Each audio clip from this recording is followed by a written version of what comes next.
Hi friends, good morning, welcome to XMB. I hope आप सब अच्छे हैं and you are preparing well for examination. तो शुरू करते हैं आज का हमारा करंट अफेयर जो कि है 15 फरवरी 2023 है। So friends, I always remind you कि download the BPDR, download the PDF। इसके साथ साथ मैं आजकल और भी रिमाइंड कर रहा हूँ कि आपको इकोनॉमिक सर्वे एंड बजट को इस फरवरी मंथ में ही ख़त्म कर लेना है। So I will keep reminding you for the month of February, right? क्योंकि ये बहुत इंपॉर्टेंट है। अगर आपने पहले कोई एग्ज़ाम दिया है then obviously you know the importance. अगर आप पहली बार कोई एग्ज़ाम दे रहे हो तो एक बार प्रीवियस ईयर पेपर उठा के देखो how important is general awareness and how important is union budget and economic survey. अब हम शुरू करेंगे हमारा पहला news which is historic deal. Historic deal इसीलिए क्योंकि ये एक एयरक्राफ्ट डील है between Air India and Boeing and Airbus, right? तो देखो, ऑल दो it's a private deal between three companies. मतलब एक एयर इंडिया है जो टाटा ग्रुप कंट्रोल करता है, दूसरा है Boeing which is an American company, and तीसरा है Airbus which is a French company. But the thing is that ये कल जब साइन हुआ ना, it was more portrayed as the government to government deal because of the size of the deal. The size of the deal is somewhere around 70, and it can go till 80 to 85 billion dollar, and it's huge, right? So it's something, ये दुनिया का सबसे बड़ा aircraft deal आप बोल सकते हो. सो Air India ने in presence of the prime minister of India and French president Emmanuel Macron, right, इनके प्रेजेंस में एयर इंडिया ने डील साइन किया एयरबस के साथ so that they can buy 40 A350 plane and 210 A320 neo plane, right? तो ये Airbus से खरीदेंगे. And a second deal was signed between Air India and Boeing, और वहाँ पे भी जो बीच में थे it was the American president Joe Biden and Indian prime minister Narendra Modi, right? तो it's between Boeing and Tata group. तो देखो, तो यहाँ पे 10 वाइड बॉडी, मतलब जो भी है 10 aircraft, 20 different aircraft, 120 narrow body. So there are 3-4 kinds of planes और एयरक्राफ्ट दैट टाटा ग्रुप जो बोइंग से खरीदने वाला है. तो ये आपको समझना है, ठीक है? So this is one of the begin. देखो, हमने परसों से हम ये सारा न्यूज़ को ट्रैक कर रहे हैं. परसों क्या हुआ था? 13th को एरो इंडिया, जो एरो एक्सपो है, वो बेंगलुरु में शुरू हुआ है. आफ्टर दैट हमने कल रोल्स रॉयस का न्यूज़ देखा, राइट, जहाँ पे रोल्स रॉयस ये बोल रहा है कि वो इंडिया में ये मैन्युफैक्चर करेंगे, इंजन मैन्युफैक्चर करेंगे, and that will be A greenfield project. मतलब वो स्क्रैच से शुरू करना चाहते हैं. तो देखो, इसके साथ ना जुड़ा हुआ रोल्स रॉयस भी है. यहाँ पे टाटा ग्रुप ये किया है कि ये जो प्लेन इन्होंने खरीदे हैं, देखो, ये जो एयरबस एंड बोइंग है, ये यूजुअली ना प्लेन के बॉडी को मैन्युफैक्चर करते हैं, लेकिन उसमें जो लगने वाला इंजन होता है यूजुअली दूसरे कंपनी का होता है. तो टाटा ग्रुप का इस डील में जो एयरबस में इंजन लगने वाला है वो होगा यूके बेस्ड रॉल्स रॉयस का, और बोइंग में जो इंजन लगने वाला है वो जीई का, right? That's again an American company. तो अगर आप डील की साइज देखो तो इट्स द बिगेस्ट शेयर तो अमेरिका के पास है. मतलब अमेरिका के साथ सबसे बड़ा डील हुआ है. इफ़ यू सी ये दोनों डील अगर हम अलग अलग देखें देन अमेरिका का डील, मतलब बोइंग का डील, बड़ा है, राइट? सो ये था news. So let's move to the next news, that is waste to hydrogen plant. Again ये भी बहुत इंपॉर्टेंट है. आपको सीधा सीधा सवाल पूछ सकता है कि कंट्री का पहला वेस्ट टू हाइड्रोजन प्लांट कहाँ सेटअप होगा? It would be set up in Pune, ठीक है?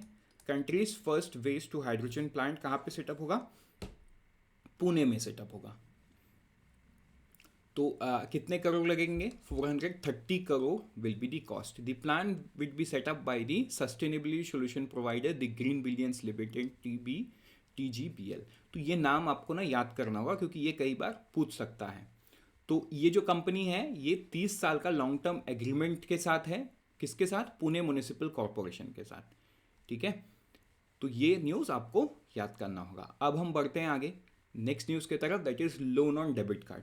देखो, आजकल आपने देखा होगा फ्लिपकार्ट, अमेजोन या किसी भी ई कॉमर्स प्लेटफॉर्म में एंड जो रिटेल आउटलेट्स हैं वहाँ पे ना डेबिट कार्ड पे लोन ऑफर किया जाता है. It's very simple. देखो डेबिट कार्ड के through they track your CIBIL and through through the CIBIL they give you that loan.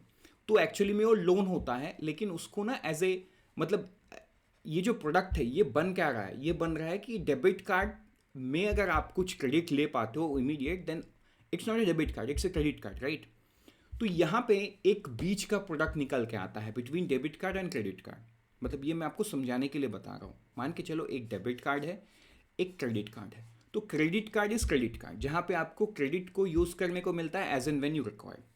लेकिन डेबिट कार्ड कुछ सेलेक्टेड चैनल्स में ही आप उसके इसके पीछे का जो क्रेडिट है उसको एक्सेस कर पाते हो, राइट. जैसे क्रेडिट कार्ड का हमेशा आपके लिए अवेलेबल होता है, वैसे डेबिट कार्ड का हमेशा अवेलेबल नहीं होता है.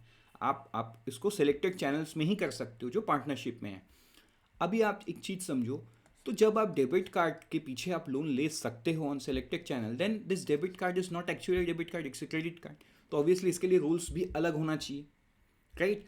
That is what RBI is saying. तो आरबीआई ने क्या किया है, आरबीआई ने किया है जो ये डेबिट कार्ड के थ्रू जो लोन्स होता है उनको उनका जो मतलब रूल्स एंड रेगुलेशन उसमें अप्लाई होगा वो होगा डिजिटल लेंडिंग गाइडलाइंस.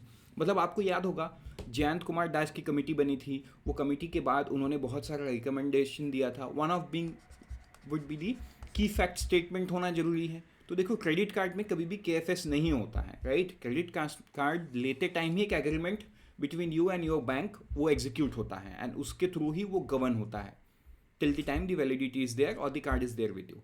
लेकिन KFS is different, right. KFS loan to loan vary करता है. आपने एक बार लोन लिया, आपको एक बार KFS इशू होगा. आपने फिर सेकेंड टाइम लोन लिया, आपको सेकेंड KFS इशू होगा.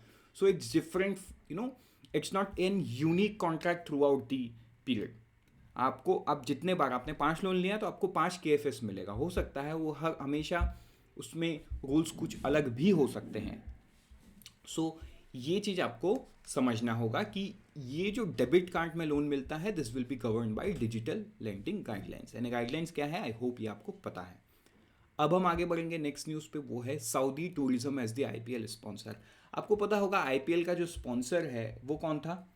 IPL का स्पॉन्सर अनअकैडमी था. बट राइट नाउ अनअकैडमी को रिप्लेस करने वाला है सऊदी टूरिज्म, जो BCCI के साथ ऑलरेडी साइन कर चुका है, ठीक है. ये 60 करोड़ पर सेशन के आसपास का price, estimated price, right. The actual price में come out in due course, but it is estimated कि 60 करोड़ पर सीजन. मतलब हर साल BCCI को सऊदी टूरिज्म से 60 करोड़ रुपए मिलेगा for putting there name on the sponsorship board of IPL. Simple सी बात है, ठीक है. तो ये आपको ध्यान देना है, मतलब ये इस साल से ही होने वाला है. चलो अब हम बढ़ते हैं आगे नेक्स्ट न्यूज़ की तरफ, वो है सेकेंड एडवांस एस्टिमेट. देखो सेकेंड एडवांस एस्टिमेट किस चीज़ का आया, production of major crops release हुआ, जिसमें 3235.54 लाख टन एस्टिमेट किया गया है फॉर 2022-23. मतलब जो करंट फाइनेंशियल ईयर चल रहा है. अभी अगर हम बात करें कि किस में कितना रिकॉर्ड हुआ है, तो देखो ये सब आपके सामने दिया हुआ है ना. ऑब्वियसली ये आपको याद नहीं करना है, आपको ये वाला टर्म को याद करना है कि सेकेंड एस्टिमेट के हिसाब से ये समवेयर अराउंड 3235.54 लाख टन्स का ये है, which is higher than almost 80 lakh metric ton, ठीक है. 80 lakh metric ton as compare to previous financial year. तो मतलब जो एस्टिमेशन है उस हिसाब से तो हम बहुत ज़्यादा प्रोड्यूस कर रहे हैं, and this is on the good side because we want to double the farmers income. तो प्रोडक्शन बढ़ेगा तो उनका इनकम तो बढ़ेगा, but is this enough, obviously उस पर तो हम और भी डिस्कशन कर सकते हैं कि is this enough to double. अब हम बढ़ेंगे आगे नेक्स्ट न्यूज़ की तरफ, दैट इज़ वो है IFFCO nano urea liquid plants at UP. देखो जो मिनिस्टर कंसर्न है डॉक्टर मनसुख मंडेविया, इन्होंने एक IFFCO is the company, right, जो nano urea liquid plant at Aonla and Phulpur in Uttar Pradesh. तो आपको ये मतलब ये याद रखना होगा, अनोला एंड फुलपुर इन उत्तर प्रदेश. आपको उत्तर प्रदेश भी याद रखना होगा क्योंकि स्टेट भी पूछ सकता है आपको, ठीक है. सो अब हम बढ़ेंगे आगे नेक्स्ट न्यूज़ की तरफ, दैट इज WPI इन्फ्लेशन. आपको याद होगा कल हमने क्या देखा था, CPI, जो कि फिर से बढ़ के RBI के टॉलरेंस बैंड के ऊपर चले गया, 6% से ऊपर चले गया.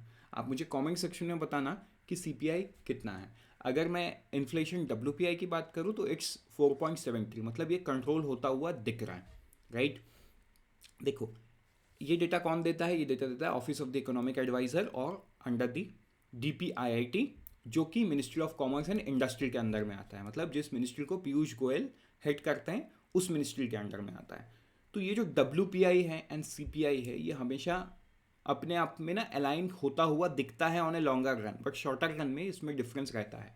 देखो WPI का number is under control, which says that कि फ्यूचर में CPI कंट्रोल में तो आना ही है, लेकिन ये होलसेल साइड से सप्लाई साइड तक प्राइस पहुँचते पहुँचते 2-3 महीने का टाइम लग जाता है। For few products it's just immediate, मतलब प्राइस कम होता है तो उधर भी रिफ्लेक्ट हो जाता है, but for few product it's it's not immediate, वो धीरे धीरे धीरे धीरे जाता है। क्यों? क्योंकि और भी फैक्टर्स प्लेन करते हैं, है ना। Margin is one of the factor. तो अब हम बढ़ते हैं आगे नेक्स्ट न्यूज़ की तरफ, that is presidential colour.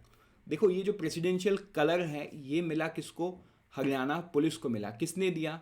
The union home ministry, जो उसको देते हैं यूनियन होम मिनिस्ट्री, मतलब होम मिनिस्टर जो कि और मिनिस्टर ऑफ कॉर्पोरेशन भी हैं अमित शाह, इन्होंने कल के दिन में प्रेसिडेंशियल कलर किसको दिया? हरियाणा पुलिस को दिया। सो ये पूरा, मतलब अगर हम बात करें कितने पुलिस के पास है, तो वो पूरे देश में 10 स्टेट पुलिस फोर्स के पास प्रेसिडेंशियल कलर है। अब प्रेसिडेंशियल कलर का मतलब क्या है? See it's a honour, right, it's a honour. उसका सीधा सीधा मतलब ये है कि पुलिस बहुत ज़्यादा प्रोफेशनल है and based on their sacrifice and based on their multiple factors उनको ये मिलता है, राइट। सो सब पुलिस के पास नहीं है, पूरे देश में 10 पुलिस के पास ही है। इन 1951 Indian navy became the first one two got the presidential colour, right. अगर पुलिस की बात करें तो स्टेट पुलिस फोर्स में सिर्फ 10 के पास है, ये आपको ध्यान देना है। Haryana police is the latest one. With this let's move to the last news, that is जो स्टेट बैंक ऑफ इंडिया है, इन्होंने पार्टनर किया है खेलो इंडिया के MP एडिशन के साथ, ठीक है। It's not the entire India. आप फिर से यहाँ पे ध्यान दो, SBI has extended its sponsorship of Khelo India Games in the Madhya Pradesh remained as KIYG, तो खेलो इंडिया यूथ गेम्स, तो एज द प्रिंसिपल स्पॉन्सर। तो ये मध्य प्रदेश एडिशन के लिए ही स्पॉन्सर किया है। आप देख सकते हो को branded T-shirts SBI and right, जो गेम्स हो रहा है उसका स्पॉन्सरशिप SBI कर रहा है only in Madhya Pradesh. With this, we are done for the day. Let's meet tomorrow morning once again. Till then, unfold your potential with IXMB. All the best for all the exams that you are preparing, and always remember IXMB helps you prepare 50% faster.